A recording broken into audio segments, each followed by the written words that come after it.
Oh man. Yep. Mm-hmm. Well, guys, we're coming back. We are going to give this another try, and I don't know what the deal is. It on the back end of OBS right now is just giving me a bunch of red. So we'll give you guys a moment to chime back in if it's still. If you're still there. Yeah, if you're still there for one, and then two, if the stream, if it's just lagging, then we're gonna have to put this off until next week, and I'm gonna give Comcast another call because this is starting to get ridiculous. Because I don't know, the past three live streams has really been not, things haven't been running smooth as far as things not lagging. There not being any issues. I hadn't changed anything about my computer. I thought it was my computer. Actually reformatted the whole thing, but at this point, I'm thinking it's actually the internet. You so can it's do it. it says video and sound are still lagging. Oh, is it? Okay. Well, it is what it is. Who knows? Okay.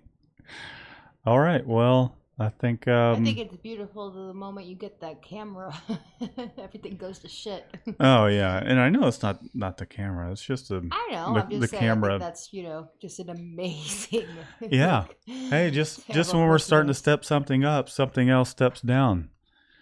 But yeah, I can see OBS is giving me a fit here, and if you guys can see what's going on, it's going from green to red, and giving you guys a little bit of a shot of the back end here and down here. Normally it's just green all the time, and it's looking pretty not awesome. So I think if you guys can hear us, I think what we're going to do is we're going to cut this one short. We'll revisit the topic again, and we'll talk about the same thing again. I've never heard the story before at all. Yeah, no, you haven't. So I do apologize, guys. These stuff happens. Of course, says audio is good. At least. Audio is fine. Yeah. Okay. Oh, it says you can do it. Yeah. Hey, man, the audio is fine. At this point, I think we'll probably just end up hanging out for a moment.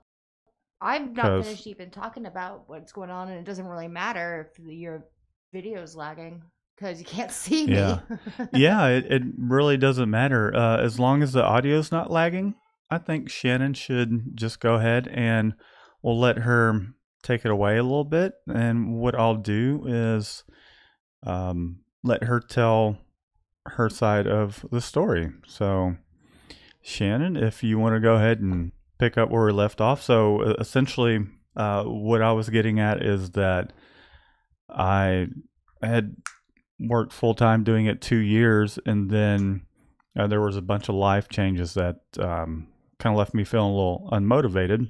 Got a job. Around this time, I met this back in 2016. We met on Match.com. Yeah, we sure did. And enter Shannon. And Shannon, tell them how you kind of came about in the situation.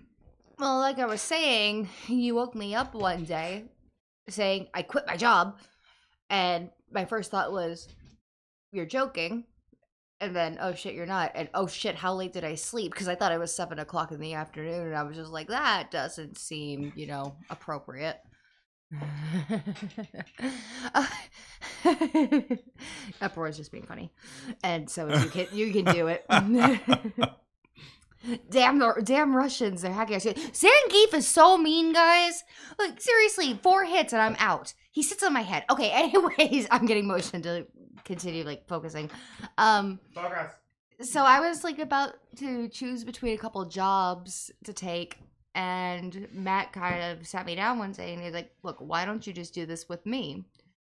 And I was like, you mean work with you? And I liked the idea. I was already fascinated by the whole process. And so I decided to turn down the jobs. I can't say that I was the best in the beginning.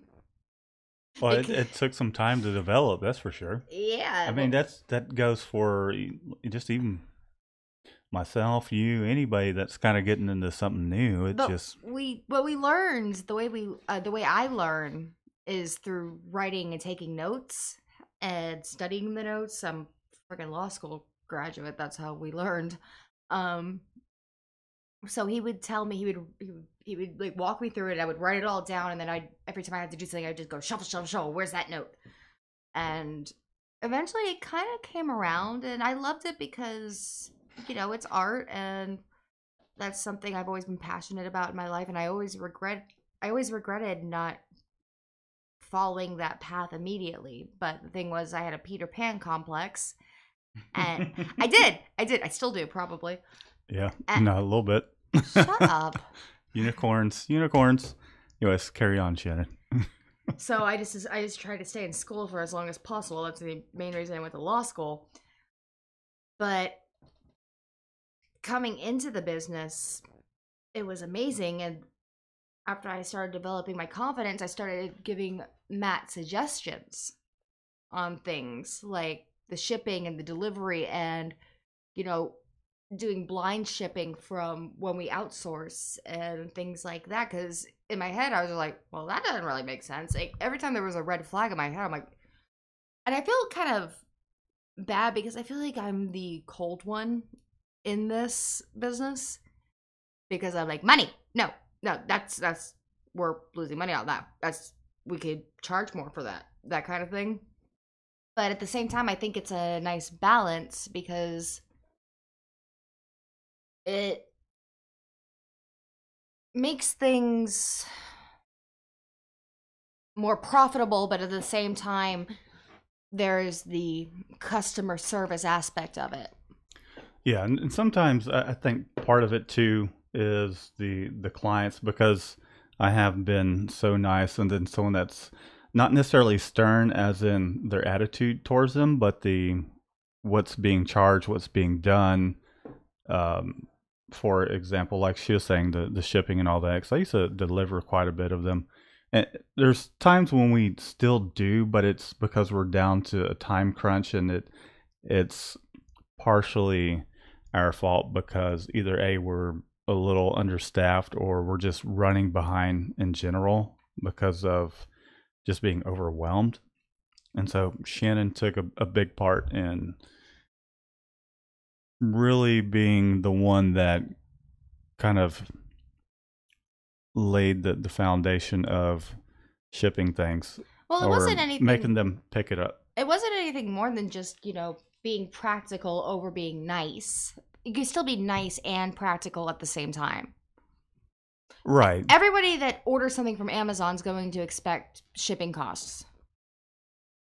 They are. And this is no different. Just because you're actually talking to the person. He's moving my microphone. I was moving it a little more towards your face. Go ahead, Shannon. But, you can be nice and practical. Just because you're talking to somebody on the phone doesn't mean that you're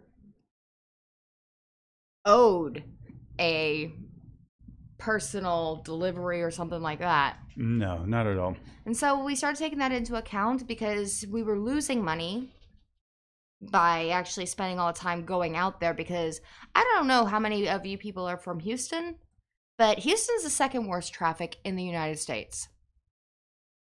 What should be a 20-30 minute drive ends up being about an hour and a half.